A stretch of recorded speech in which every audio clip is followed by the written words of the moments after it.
garison ng Maton, sa kampo militar. Sila ang Panginoon.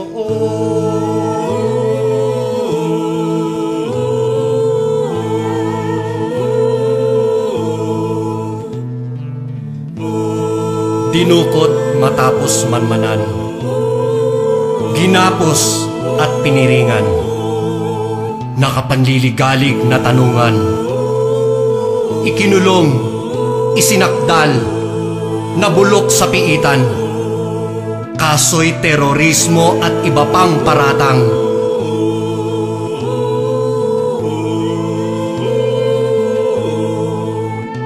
Saksihan ang nagaganap sa garison ng Maton, sa kampo militar. Sila ang Panginoon.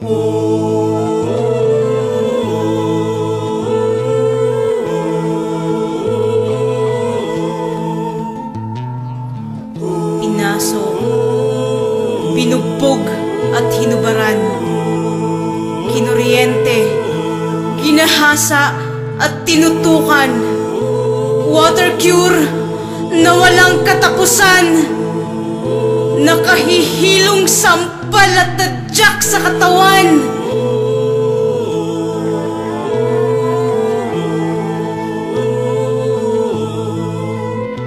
Saksihan ang nagaganap sa garison ng Maton, sa kampo militar. Sila ang Panginoon.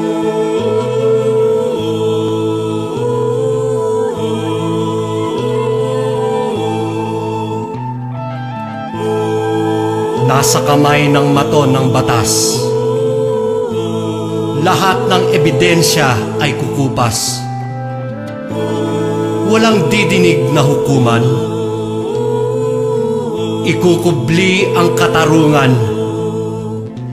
Sila rin ang naghatol ng kamatayan.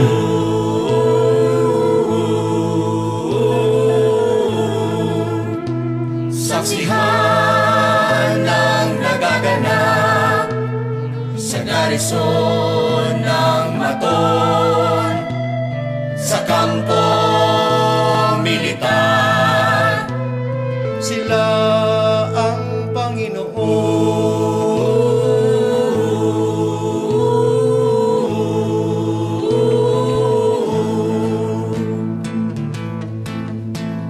Patuloy ang ganitong mga kaganapan, mula noon maging sa kasalukuyan. Di na mabilang ang mga libingan ng mga taong pinaslang matapos pahirapan. Sa buong kapuluan may lagim na sumasakla.